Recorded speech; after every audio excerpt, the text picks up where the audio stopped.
Hello, I'm Robert Barr, and I'd like to talk to you about being deceived. 1 Peter 5:8 exhorts us to be vigilant because the devil is walking around like a roaring lion seeking to deceive. We're seeing the extent of this deceit today as liberal media and politicians push their agenda under the false pretenses and censor attempts to expose the lies. In the 1950s and 1960s, the church was very effective in teaching Christian values, not only in church, but also in the community. Christian values were generally accepted, not only among those who attended church, but also among many that didn't. Unfortunately, the prosperity after the war led many women to go to work, also so that they could buy a house and a lot of the things they could not before. As a result, the children grew up with babysitters or daycare. Kids did not see the Christian values of their parents. All they saw was the materialism. Since parents did not teach them why Christian values were important, many of them rejected the Christian values of their parents along with their materialism. Many of them saw no value in the family since their parents were gone most of the time and gathered in communes.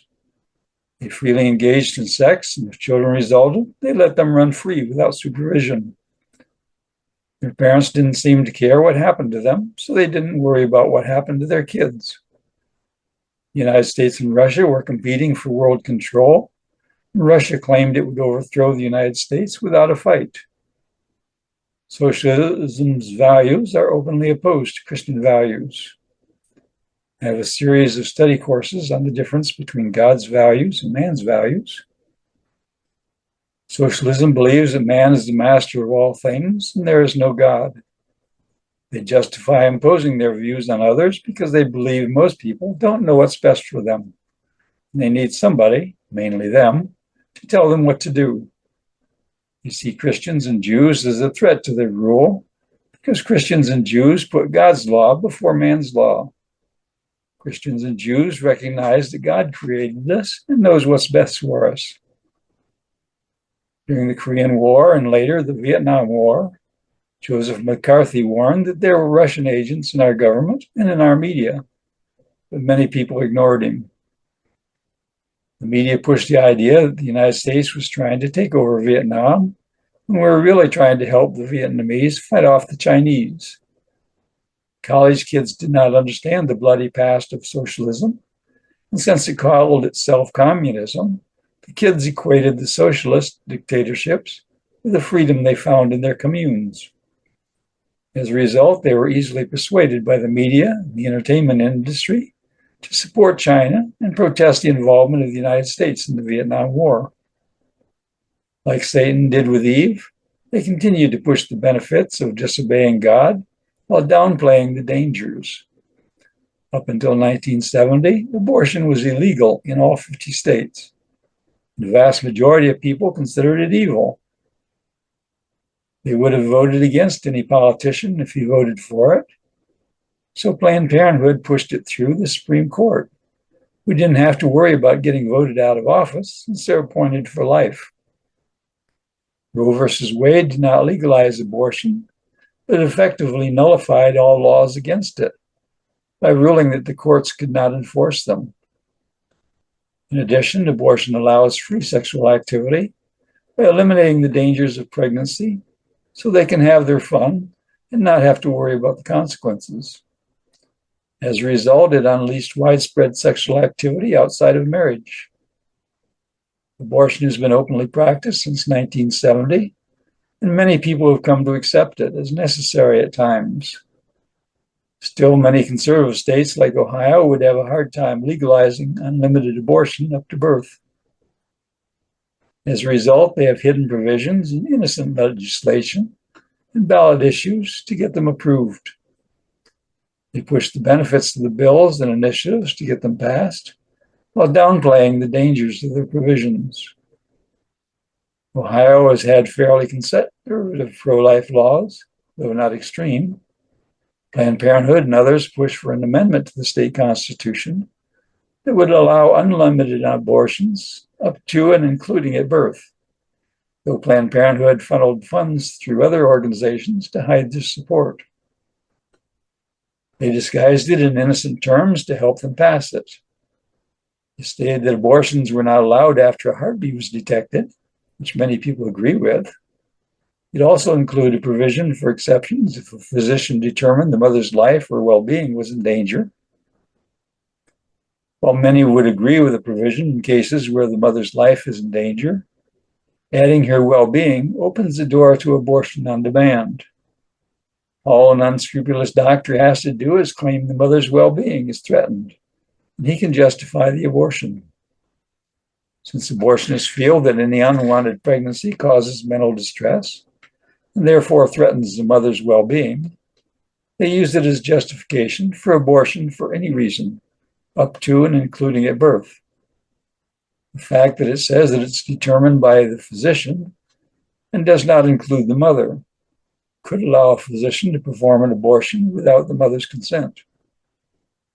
While some claim that no physician would dare attempt that, there have been several high-profile cases recently in Canada where euthanasia is allowed, where physicians have euthanized a child without notifying the parents or even securing their permission beforehand.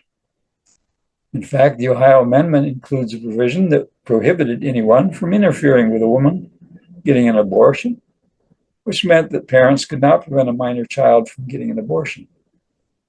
We have seen several high-profile cases in Britain where the physician determined a child was not worth saving and wanted to pull them off life support. The parents objected and found a hospital in another country that would treat the child. But the court sided with the doctor and allowed the doctor to take the child off life support, and it died in spite of the parents' protests.